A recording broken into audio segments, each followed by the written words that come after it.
And before we come to a close here, we'll turn focus to another area that has massive implications for Israel, Ukraine, and Jewish communities worldwide: education. It's, of course, played a key role in preserving the Jewish religion, culture, values, and history over the centuries. And it's also crucial in fighting the anti-Semitism that has persisted throughout the centuries and is still alive and well today. And now we welcome back Chief Rabbi of Ukraine, Yaakov Bleich.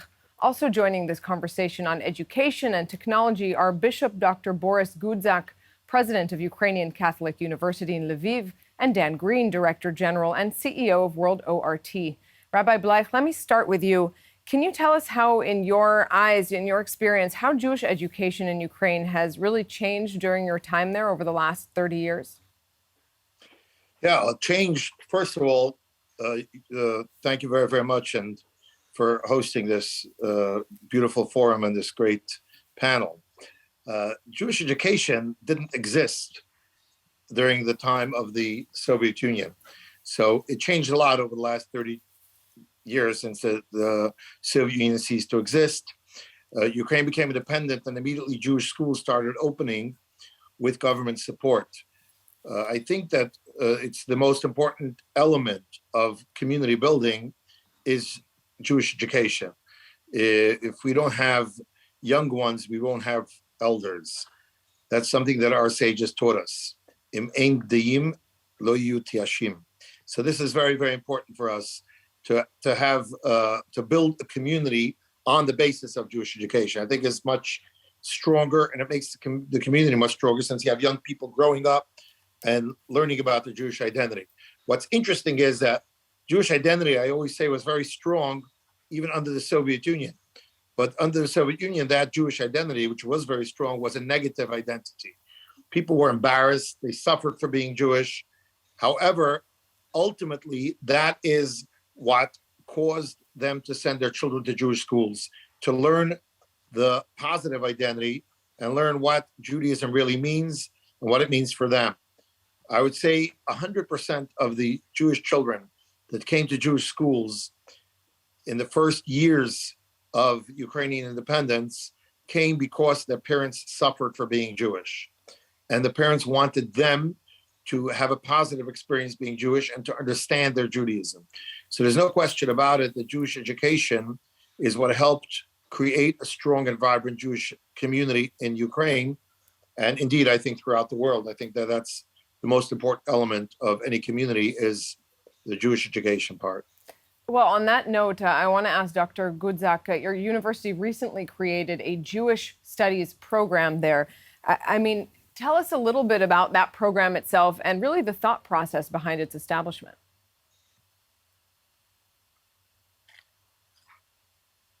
The Jewish Studies program at the Ukrainian Catholic University has behind it a deep conviction that we are brothers in the human race, brothers and sisters, Christians and Jews, and that the Jews are our older brothers in kind of the biblical faith, and that there is incredibly rich, sometimes dramatic, sometimes tragic, but also promising history and legacy of the life of Christians and Jews on this land. So this program has three components. There's the comparative Christian and Jewish study of the Tanakh, what Christians call the Old Testament.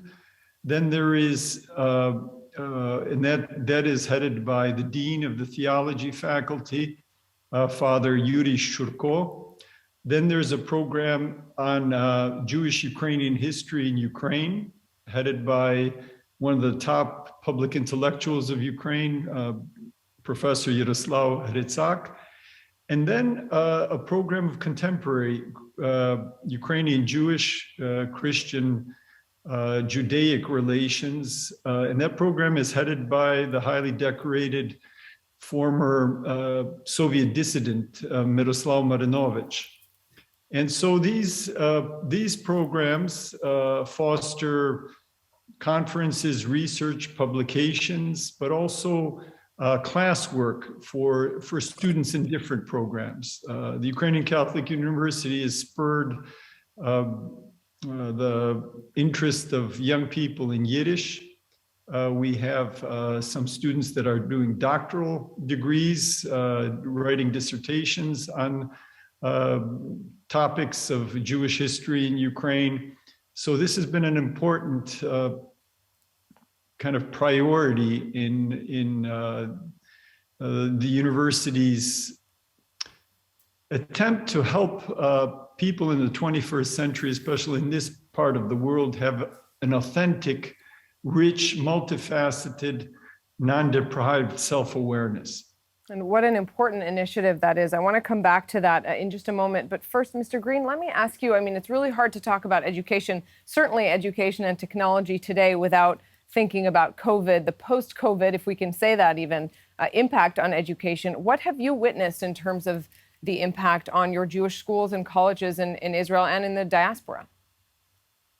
Thank you, Nuria. Well, you really have to consider our network, which consists of more than 200,000 beneficiaries across more than 30 countries around the world, consisting of kindergartens, junior and high schools, technical colleges, universities, and adult learning and training centers. So the impact of COVID and the need that resulted from it really differs right across the network. But, you know, firstly, you have to talk about the response of our staff, of our teachers. The late Jonathan Sachs always called educators the heroes of the Jewish people, people who really shape our life. And all of our teachers acted so heroically during this most challenging and frightening and difficult time. But, you know, also there were unsought positives and opportunities that we found.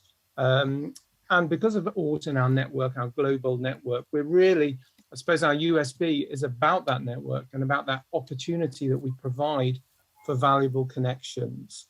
And especially, I think we saw this with our smaller and more isolated communities. We're giving young people and students the chance really to develop a sense of Jewish peoplehood by connecting so much more. We ran so many collaborative projects for students to work with their global peers, virtual summer schools, virtual 3D workshops, making animated films and many other things, and also investing our time in virtual teacher training as well, and allowing our teachers, our professionals to come together and discuss issues that they were, you know, suffering from, and how to share ideas about how to move forward beyond the pandemic. But there's been so many different factors to consider for education generally at this time. And the crisis, I think, has definitely strengthened links between parents and teachers. Studies that we've seen have certainly shown that this relationship, this strengthening, certainly increases attendance and can push up results as well. So that's a positive. And another small positive that we've seen is that some students appear to have performed better while studying remotely. Perhaps those who suffer from anxiety, pupils who are shy about speaking up in class and find chat boxes less intimidating. So online learning has certainly helped some bright children who perhaps are self-motivated, enjoy learning, but find social aspects of schooling exhausting. And another significant factor to consider is coming to terms really with the size of the learning loss suffered by students. You know, realizing that many have fallen behind by being out of the classroom. So what more can we do to help them reach the levels of attainment that expected of them? And finally, I just add here, we need to really do more to develop the resilience in children, helping them cope with dramatic shocks like this. So schools really have to be helping their students to learn independently, perhaps in preparation for their future work lives where technological disruptions can be a thing of the norm. And you might have to pivot and change your career and retrain at a moment's notice. And I think this better reflects the modern workplace our students will enter when they graduate. And just to finish really here, school is so much more than just learning. The socialization side of it is huge. And we can't, you know, place enough emphasis on the fact that we want our students back in the classroom with their teachers face to face, moving away from the virtual as much as possible to get them back to that human contact. Yeah, what a task you have to manage the impact of something that came so suddenly, and everybody really had to learn on their feet in such a dramatic way. And part of what you're saying recalls what we've also heard today in terms of even the healthcare system after COVID is flexibility and the need for more flexibility in terms of how to adjust to these kinds of scenarios. And like you said, to help those kids through it going forward. I imagine it's not the last time we'll be facing this. Let me ask you, Rabbi Bleich, when we're talking about education, there's obviously the issue of anti-Semitism, the importance of education in fighting anti-Semitism. Overall, when we're looking at Ukraine, what do you think sets apart Jewish education there versus other diaspora communities? Well, as I mentioned earlier, and I think that this is something that has to really be taken into consideration, people ask me, what is the future of the Jewish community in Ukraine? And I like to say that the future of the Jewish community in Ukraine will be approximately similar to Jewish communities in Western Europe. However, we have one tremendous advantage over Jewish communities in Western Europe. And that is, as we began rebuilding with the independence of Ukraine 30 years ago, we immediately opened Jewish schools. And the Jewish education that we are offering to the children in our communities are the basis of rebuilding our communities. So we have a much more educated and interested community compared, let's say, to the French Jews who seek after World War II maybe to assimilate more, or the German Jews who seek to assimilate more, and the Belgian Jews, etc., in Western Europe. So even though they have Jewish education as well, but I don't think that their Jewish education came to establish and build their communities, especially in Germany, where the Jewish education there today is more of an afterthought after the emigration of Jews from the Soviet Union and former Soviet Union into Germany. So I see the education in Ukraine as a very, very strong foundation for the building of a community.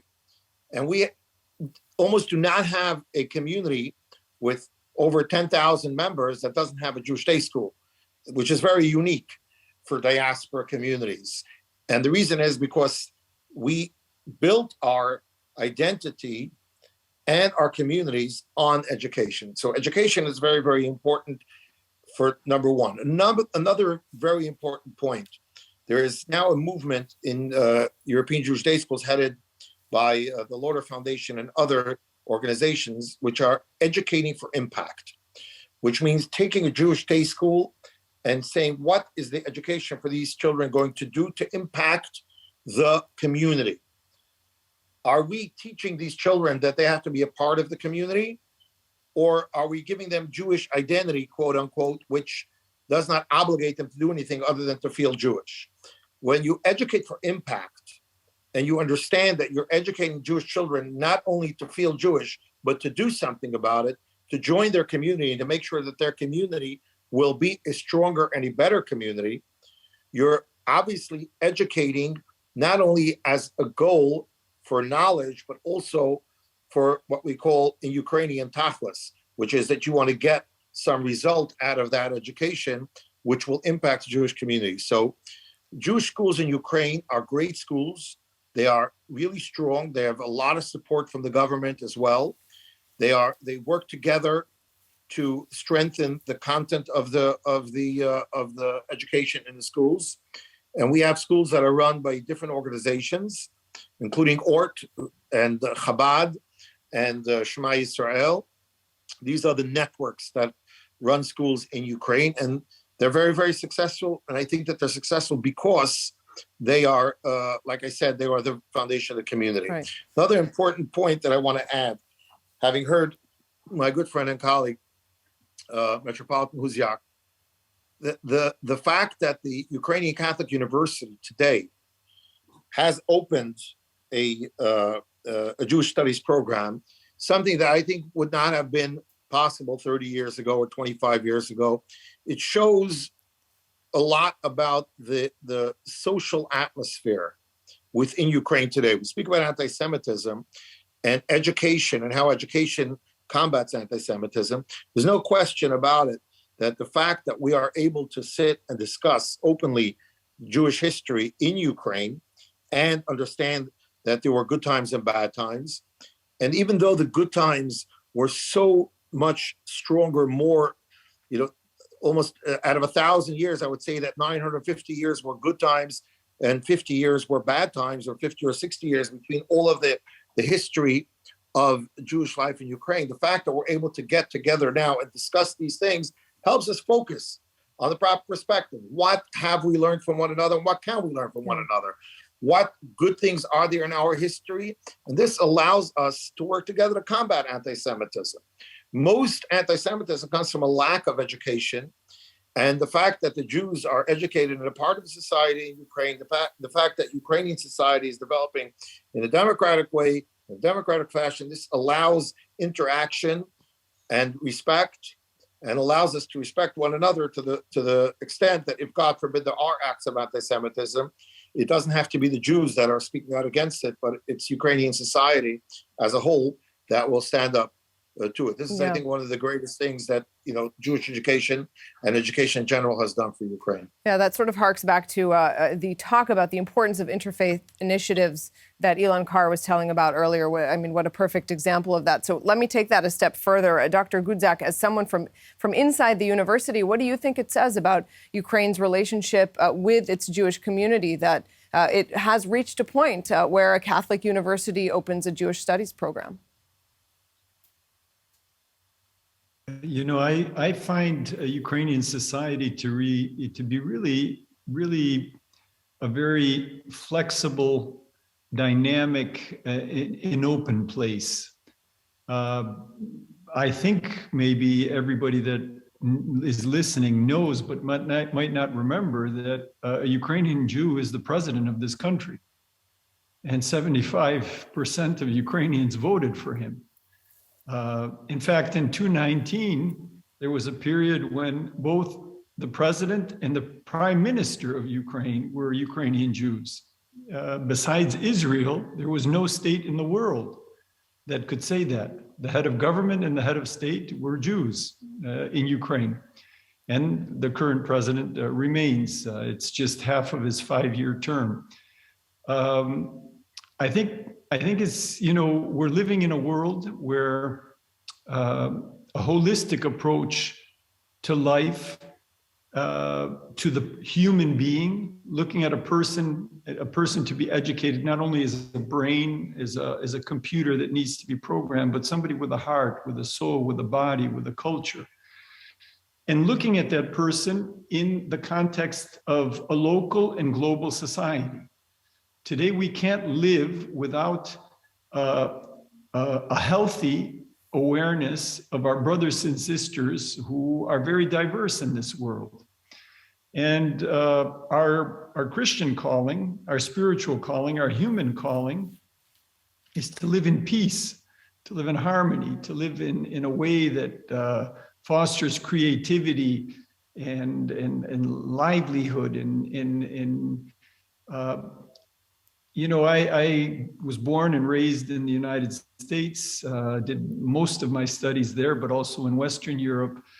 And I found the experience of developing a Catholic university, the only Catholic university between Japan and Poland, kind of in the northern Eurasian landmass, to be a fantastic experience. I don't think this kind of university could have been developed in too many places or too many countries.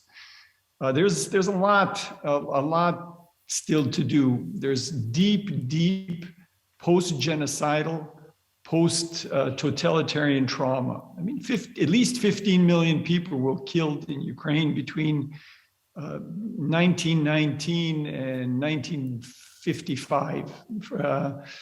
It was the most dangerous place on earth between 1932 and 1945. For Ukrainians, for Jews, for Poles living here, for Russians, for Gypsies, etc. It was a place where the brown and red totalitarians met, clashed, and we see right now, today, there's a very important moment. I didn't hear yet the results of the Putin-Biden conversation, but the danger is not gone. So the fear, which almost became genetic from this wave after wave of genocide, this generation after generation of totalitarianism, this trauma needs to be cured, and that can only be cured by healthy relationships, by love, by really respecting the dignity of the other person. And every person is created in God's image and likeness. And that is what I think the Maidans, the two Ukrainian revolutions, the Orange Revolution and the Revolution of Dignity showed. When all ethnic backgrounds and all religious confessions were together, standing up for human dignity. And I think this really put a stamp on the future of Ukraine. This is the kind of Ukraine people want in this country, at least the majority of people. It's a beautiful example, I think, that others can learn from too, and beautifully put in how you described it, that deep trauma, and that actually to move forward, you have to face it, to face history, which Ukraine has certainly done over the past few decades. The independent Ukraine, and then to learn about each other and be willing to know the other, so to speak, and not sort of, push it aside and put it under the rug. So I think that's a really beautiful example and a beautiful way to start to bring this forum to a close. And before we do that, Mr. Green, let me just ask you about how your schools, also on a sort of practical level, combine Jewish studies, Jewish curricula with the more generalized studies. Well, two of our core values at World Or are Tikkun Olam and Tikkun Am. And most of us are familiar with the concept of Tikkun Olam around social justice, humanitarian aid, and having a global worldview to solving these issues around the environment, sustainability, and equality. And World Or embraces this, as do our students and all our programs. But we also want our students to be equally committed to Hebrew culture, to Klal Yisrael, and to Jewish practice. And this fusion, if you like, of our two core values perhaps underlines the balance that we have to strike in many of our schools around the world, and nowhere really more so, I suppose, than in Ukraine and across the former Soviet Union. And by investing in Tikkun Am, this kind of strengthening and flourishing of Jewish people, we're enabling the sustainable flourishing of Jewish people through identity, culture, community, religion, and state. We're engaging young people as proud, knowledgeable, and engaged Jews, building Jewish identity, community, and leadership development. And that ultimately leads, I think, to a sustainable diaspora community. Because for all schools in this region, they really are often the primary source of Jewish affiliation for many students and their families. So how do we get them in? Because we find across the former Soviet Union that many Jewish parents are motivated first by the best possible education, only second by the Jewish component. So we have to compete every time with the very best citywide schools to attract Jewish families. And that's our challenge and ensures our commitment to excellence. And once we have the students, then the magic can start. The Jewish spark is rekindled, and soon the flame burns brightly as the child returns home with Shabbat songs and Hanukkah dreidels and brachot and questions. And soon the parents and grandparents have also caught fire, and the Jewish flame, often hidden for generations, sits proudly represented as Shabbat candles every Friday night, or the Havdalah flame, or 8 candles on the menorah. So we have to fuse that Jewish experience with what we're known for, our excellence in science and technology and STEM education today. And that mix of STEM and Yiddishkeit for us is really that perfect recipe in order to ensure that we can build our Jewish communities, ensure that Jewish families choose our schools so that they can go home with that love of Judaism and Yiddishkeit. Well, Mr. Dan Green, Bishop Dr. Borys Gudziak, and Rabbi Bleich, thank you all so much for this conversation. I have to say it's a pleasure to hear many words of encouragement and examples to help bring this two-day forum to an end. Thank you. Thank you very, very much. God bless you. Thank you. And on that note, we've come to the end of the 2021 Kyiv Jewish Forum, hosted by the Jewish Confederation of Ukraine, the Center for Jewish Impact, and the Combat Anti-Semitism Movement. Remember, if you missed